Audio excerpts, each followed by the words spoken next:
Assalamualaikum warahmatullahi wabarakatuh. Selamat bertemu kembali anak-anak sekalian kelas 12 IPA maupun IPS.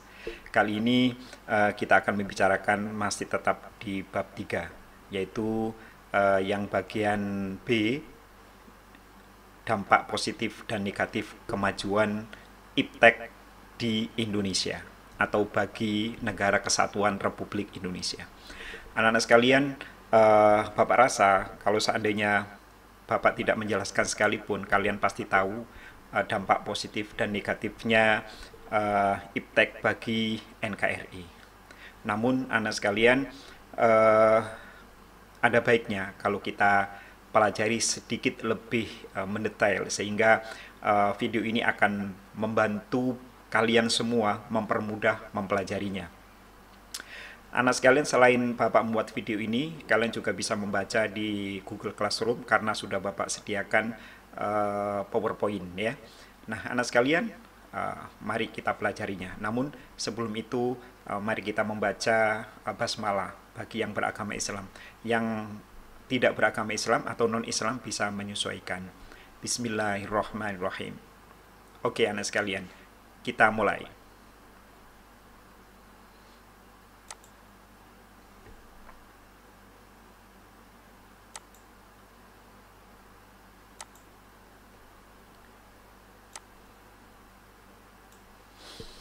Nah, anak sekalian, sampailah kita pada yang B ya, kalau di Google Classroom, yaitu pengaruh positif, dan nanti kita lanjutkan dengan pengaruh negatif kemajuan iptek terhadap negara kesatuan Republik Indonesia. Oke, yang pertama kita pelajari adalah pengaruh positif. Anak sekalian, bagi Bapak bahwa iptek itu terlalu banyak positifnya bagi kehidupan manusia, karena memang iptek itu diciptakan dan dikembangkan oleh manusia untuk mempermudah aktivitas dan kegiatan manusia, sehingga manusia akan lebih mudah untuk memenuhi keperluan hidupnya. Namun anak sekalian, kita perinci dampak positif bagi negara kesatuan Republik Indonesia. Yang pertama adalah aspek politik. Dalam aspek politik, anak sekalian, iptek itu memiliki pengaruh. Yang pertama, menegakkan nilai-nilai demokrasi. Ya, demokrasi, Bapak ingatkan sedikit di pelajaran kelas berapa? Di kelas 11, demokrasi menurut Abraham Lincoln adalah pemerintahan dari rakyat, oleh rakyat, untuk rakyat. Nah, anak sekalian, dengan adanya kemajuan iptek, maka penegakan demokrasi ini akan lebih mudah. Terutamanya adalah dalam bidang kebebasan mengeluarkan pendapat. Kalau zaman dulu kebebasan mengeluarkan pendapat ini dikekang, ya. Apalagi pada saat itu belum ada media-media sosial. Semua media hanya satu. Waktu itu radio hanya ada RRI, lalu kemudian TV ada TVRI. Semua dikendalikan oleh pemerintah, sehingga rakyat akan sangat kesulitan untuk mengungkapkan ekspresinya, pendapatnya.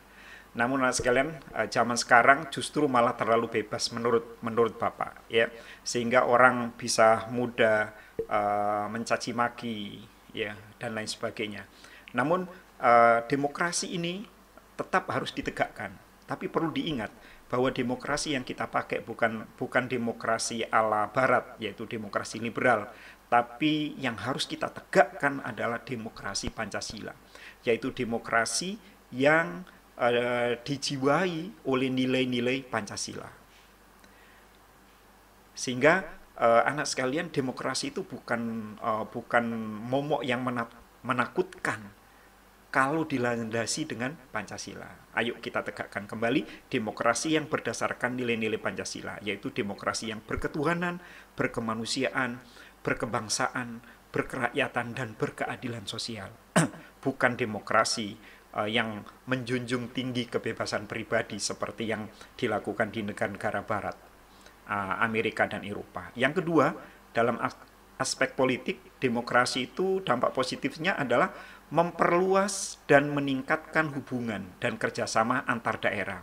Ya, anak sekalian, zaman sekarang dengan adanya kemajuan ilmu pengetahuan dan teknologi, baik itu teknologi informasi dan telekomunikasi, juga ditunjang dengan sekarang adalah teknologi transportasi. Dengan adanya teknologi transportasi, maka sekarang hubungan antar daerah, kalau kita mau pergi ke satu daerah ke daerah yang lain, tidak lagi sulit. Kalau dulu hanya mengandalkan kapal, dan itu bisa memakan waktu yang sangat lama. Namun sekarang sudah ada pesawat, ya, yang setiap hari berkali-kali. Nah, ini akan mempermudah hubungan, ya, memperluas dan meningkatkan hubungan kerjasama antar daerah di Indonesia, baik itu antar provinsi maupun antar provinsi dengan kabupaten dan kota. Oke, yang kedua, aspek ekonomi. Dampak positifnya adalah makin terbukanya pasar internasional bagi produk lokal atau hasil produksi dalam negeri. Ya, jelas anak sekalian, dengan adanya kemajuan ilmu pengetahuan dan teknologi ini, suatu produk dari satu daerah seringkali tidak perlu melakukan promosi datang ke negara yang dituju. Cukup dipromosikan di internet. Bisa melalui Facebook, bisa melalui homepage, bisa melalui WhatsApp, bisa melalui macam-macam. Apalagi sekarang kita mengenal ada namanya Lazada, kita mengenal namanya Shopee, lalu kemudian produk-produk Indonesia sendiri seperti Traveloka, kemudian Gojek, kemudian Tokopedia. Wah, ini sangat membantu sekali produk-produk lokal, bahkan yang berasal dari daerah. Kadangkala produk itu kita nggak tahu bahwa itu produk Indonesia, tapi justru sudah dikenal di internasional. Nah, ini berkat kemajuan iptek. Orang dari seluruh dunia bisa melihat produk-produk lokal. Begitu sebaliknya, kita juga menjadi tahu produk-produk internasional yang kita nggak pernah datang ke negara itu, tapi kita bisa membelinya. Yang kedua, masih tetap dalam aspek ekonomi, mendorong para pengusaha meningkatkan efisiensi dan menghilangkan biaya tinggi. Iya, tadi misalnya biaya promosi. Biaya promosi itu sangat mahal. Harus datang ke negara satu persatu. Lalu kemudian membawa kru yang banyak, naik pesawat, ya, nyewa hotel. Wah, itu sudah berapa biaya yang diperlukan. Tapi dengan adanya kemajuan iptek ini, ya, maka semakin efisien biaya dan semakin efisien waktu. Promosi di dunia internet, di dunia maya, bahkan tidak membayar sama sekali. Itu anak sekalian ya. Yang ketiga, aspek sosial budaya. Dampak positifnya adalah masyarakat dan pemerintah dapat mencontoh etos kerja tinggi yang dimiliki oleh negara lain. Yes, kita tahu bersama di Indonesia ini sumber daya manusianya masih tergolong rendah. Terutama adalah etos kerja, semangat kerjanya masih rendah. Kadang seringkali masih bermalas-malasan. Nah, kita bisa mencontoh di negara-negara lain, misalnya di Singapura yang paling dekat dengan kita, di Jepang, di Korea, atau negara-negara Eropa dan Amerika, anak sekalian negara-negara maju. Maka cukup klik, kita lihat di YouTube, ya, kita lihat di televisi bagaimana etos kerja mereka yang menunjang negara mereka menjadi negara maju. Karena salah satu faktor terpenting suatu negara bisa maju adalah kedisiplinan dan etos kerja yang tinggi warga negaranya. Yang kedua, masih tetap di aspek budaya, adalah mendorong terciptanya lingkungan belajar yang global. Wah, ya, betul sekali. Nah, anak sekalian, seperti sekarang Bapak sedang membuat video mengajar untuk kalian, tapi yang sebenarnya video ini bisa diakses oleh pelajar-pelajar yang lain di seluruh dunia mungkin, ya. Dan juga kalian bisa mengakses sumber belajar dari orang lain, tidak harus dari Bapak, tidak harus dari buku kalian. Justru sumber belajar itu dan lingkungan belajar itu jauh lebih luas. Ya. Bisa cari yang berbahasa Inggris, bisa cari yang berbahasa Jepang, berbahasa Korea, dan lain-lain. Maka sumber ilmu kalian itu sebenarnya sangat luas, tidak hanya dari guru saja. Guru itu mungkin hanya 5-10% aja. Sementara kalian bisa mengeksplor dunia ini tanpa harus keluar rumah. Nah, tinggal kemauan kalian saja. Yang keempat, aspek hukum. Yang pertama, aspek hukum adalah pengawasan terhadap hukum lebih mudah dilakukan. Ya, kalau dulu anak sekalian, ketika belum adanya internet, maka seringkali kita tidak tahu bagaimana proses hukum di peradilan. Seringkali tertutup, rakyat tidak tahu, sehingga rakyat susah untuk mengontrol. Namun sekarang anak sekalian itu sangat mudah rakyat mengetahuinya. Bagaimana perkembangan kasus demi kasus ini bagaimana akhirnya, kasus ini bagaimana akhirnya, kita bisa telusuri di dunia maya, ya, kita bisa searching dan kita bisa temukan. Bahkan kita pun bisa mencari contoh-contoh kasus, misalnya pelanggaran hak asasi manusia, ya, bagaimana penyelesaiannya, ada semua. Lalu kemudian yang kedua, memudahkan masyarakat mengetahui peraturan-peraturan yang ada. Ya, betul sekali. Kalau kita ingin tahu misalnya undang-undang tentang pendidikan, searching, ketemu. Undang-undang tentang kekerasan dalam rumah tangga, ada. Undang-undang tentang peraturan tentang upacara bendera, ada. Ya, dengan mudah. Kalau dulu harus beli buku. Nah, kalau kita yang di luar negeri, sekarang ini bagaimana membeli buku?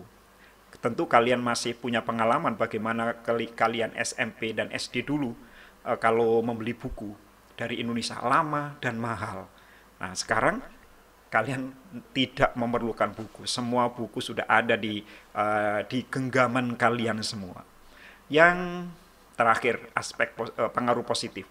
Aspek pertahanan dan keamanan. Yang pertama, membantu manusia menyelesaikan berbagai pekerjaan. Lebih ringan dan efisien.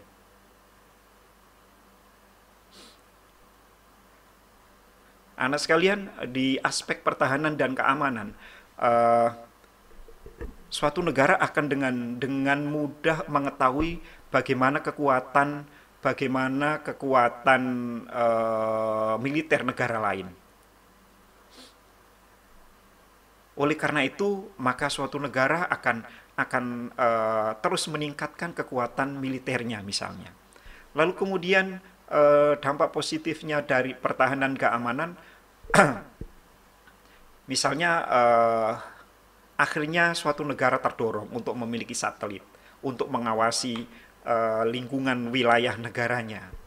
Lalu kemudian suatu negara akan memiliki kemampuan teknologi yang diserap dari negara lain. Contohnya misalnya baru-baru ini Indonesia bekerja sama dengan Korea membeli tiga kapal selam. Dengan perjanjian Indonesia mau beli kapal selam dari Korea asal. Ya, 2 kapal selam dibuat di Korea dan melibatkan anak-anak bangsa Indonesia untuk kerja di sana, dan 1 kapal lagi harus dibuat anak-anak Indonesia di Indonesia, dan itu sudah terjadi, dilakukan di PT PAL Surabaya. Yang dulu kalian sudah Bapak ajak ke sana melihat bagaimana PT PAL Surabaya. Nah, ini contoh dampak positif dari pertahanan anak sekalian. Nah, akhirnya Indonesia menguasai iptek, ilmu pengetahuan dan teknologi membuat kapal selam yang itu belum dimiliki oleh negara-negara tetangga kita. Kemudian bisa juga kita membuat pesawat, ya. Lalu kemudian bisa membuat senapan SS yang canggih, ya, dan lain sebagainya. Nah, itulah anak sekalian dampak-dampak positif kemajuan iptek terhadap NKRI. Nah, kita lanjutkan sekarang ke dampak negatif. Ada dampak positif, ada dampak negatif. Apa pengaruh negatif di bidang politik? Kita lihat. Yang pertama, timbulnya fanatis rasial, etnik, dan agama. Ya. Di bidang politik anak sekalian kita lihat beberapa kali pemilu itu di Indonesia, baik itu pilkada maupun pemilihan umum presiden atau kepala daerah, gubernur ya, uh, sekarang sudah membawa-bawa ras ya, etnik tertentu ya, hanya memilih berdasarkan ini etnisnya, rasnya apa, agamanya apa ya. Ini justru akan memecah belah Indonesia. Harus kita singkirkan ini kalau memilih presiden atau kepala daerah berdasarkan rasial. Harusnya kita pilih berdasarkan kemampuannya. Walaupun tidak salah, tapi itu kalau dibiarkan maka akan terjadi disintegrasi atau perpecahan di antara rakyat Indonesia. Yang kedua, adanya konspirasi internasional, yaitu pertentangan kekuasaan dan percaturan politik. Ya, akan lebih mudah misalnya adanya blok-blok kekuasaan, ya, blok-blok ekonomi. Kalau dulu kita mengenal ada namanya blok barat dan blok timur yang berlomba-lomba meningkatkan iptek di bidang pertahanan dan keamanan, lalu kemudian mempengaruhi negara-negara lain, ya, kadang juga memprovokasi suatu negara untuk berperang. Nah, itu jelas dampak negatif. Dampak negatif atau pengaruh negatif di bidang ekonomi, terjadinya perdagangan bebas mengakibatkan makin terdesaknya produk lokal atau tradisional. Ya, perdagangan bebas itu ada baiknya, tetapi juga mengandung dampak negatif atau pengaruh negatif. Dengan adanya kemajuan iptek ini, maka anak sekalian produk-produk internasional dari negara-negara maju yang lebih berkualitas dan seringkali harganya juga bisa lebih murah akan mendesak produk-produk lokal dan produk-produk tradisional. Nah, ini tentu harus dilakukan upaya dari pemerintah agar produk-produk Indonesia yang mungkin kalah kualitasnya dan mungkin kalah dari segi harganya, bagaimana bisa melawan ini. Nah, ibaratnya adalah kata Bapak masih ingat katanya siapa, Mahathir Muhammad dulu, bahwa pasar bebas itu adalah bentuk penjajahan baru. Ibaratnya adalah gajah melawan semut. Bagaimana Amerika melawan negara-negara kecil. Amerika harus melawan Malaysia misalnya, negara kecil. Contohnya misalnya waktu itu dicontohkan adalah produk-produk otomotif Amerika yang sudah mendunia, misalnya GMC, ya, Chevrolet, harus melawan Proton. Ya, ini ibaratnya adalah gajah melawan semut dan pada akhirnya memang Proton akhirnya kalah. Nah, begitu anak sekalian ya. Yang selanjutnya timbulnya kesenjangan sosial yang tajam sebagai akibat dari adanya persaingan bebas. Ya, sekarang anak sekalian, karena kemajuan ilmu pengetahuan dan teknologi, maka di bidang ekonomi free fight liberalism ini semakin tajam. Ya, dan ini mengakibatkan orang yang kaya semakin kaya, yang miskin harus terdesak dan berjuang jauh lebih keras, lebih kuat untuk bertahan hidup. Sehingga yang terjadi sekarang adalah kesenjangan sosial yang sangat tinggi. Yang ketiga, aspek sosial budaya. Munculnya gaya hidup konsumtif dan senang mengkonsumsi barang-barang dari luar negeri. Ya, tidak disangkal anak sekalian. Dengan adanya kemajuan iptek ini, kalian bisa membeli produk-produk dari luar negeri yang kalian anggap mungkin lebih bergengsi, karena kalian tidak perlu susah payah datang ke negara tersebut untuk membelinya. Cukup kalian online mencari barang tersebut lalu dibeli, dibayar secara online. Ya, ini produk-produk lokal bisa jadi akan kalah. Lalu kemudian akhirnya karena mudahnya kita mendapatkan produk-produk dari luar negeri atau luar daerah, kita menjadi ketagihan belanja online karena begitu sangat mudah. Cukup di rumah kita bisa berbelanja dengan banyak. Lalu kemudian yang kedua, semakin memudarnya semangat gotong royong, solidaritas, kepedulian, dan kesetiakawanan sosial. Ya, kita contohkan kalian aja yang hobi ngegame anak sekalian ya. Kalau sudah ngegame di kamar, kamar dikunci, ya, kalian sudah tidak keluar kemana-mana, apa yang terjadi? Anak-anak sekarang cenderung ke individualistis, malas untuk gotong royong, tidak kurang memiliki solidaritas terhadap keluarga, terhadap sesama di masyarakat. Ya. Munculnya apa namanya sikap individualis yang didorong oleh kemajuan ilmu pengetahuan dan teknologi. Apalagi misalnya kalau berbelanja sudah tidak perlu lagi ke pasar, nggak ketemu orang secara langsung, tidak menyapa. Nah sekarang lagi sedang pandemi. Ya, kalau dulu kita bisa sekolah, ketemu tatap muka, saling menyapa, menyayangi, menghormati. Sekarang kita cukup belajar di rumah kita masing-masing. Ya, ini tentu berdampak negatif terhadap semangat gotong royong, solidaritas, kepedulian, dan kesetiakawanan. Bapak nggak tahu sekarang kalian belajar sambil apa. Mungkin sambil tiduran, mungkin sambil main game, kita nggak tahu. Ya. Yang selanjutnya adalah aspek hukum. Maraknya kejahatan cybercrime misalnya. Ya, kita tahu ya, kejahatan cybercrime, ada hacker ya. Lalu kemudian apa banyak sekali uang di rekening seseorang tiba-tiba bisa hilang ya. Ya sekarang lagi marak ini, ada seorang atlet kehilangan uang 22 miliar dari rekeningnya ya tanpa diketahuinya. Nah ini juga termasuk ke dalam kejahatan yang diakibatkan oleh kemajuan iptek. Lalu kemudian memudahkan masyarakat dalam melakukan tindakan kriminalitas. Ya, Bapak rasa kalian bisa memberikan contoh bagaimana orang bisa mudah melakukan kejahatan. Ya, sekarang melalui YouTube orang bisa meniru bagaimana cara mencongkel rumah, cara kemudian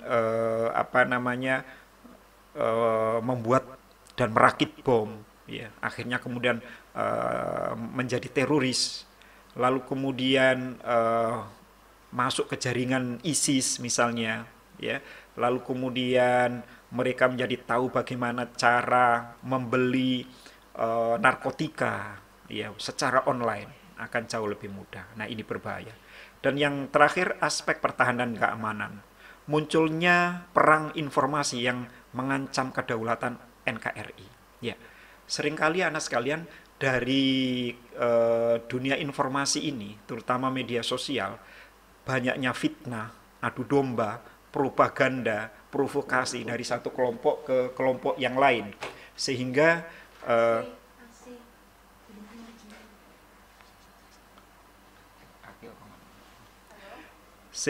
sehingga yang terjadi adalah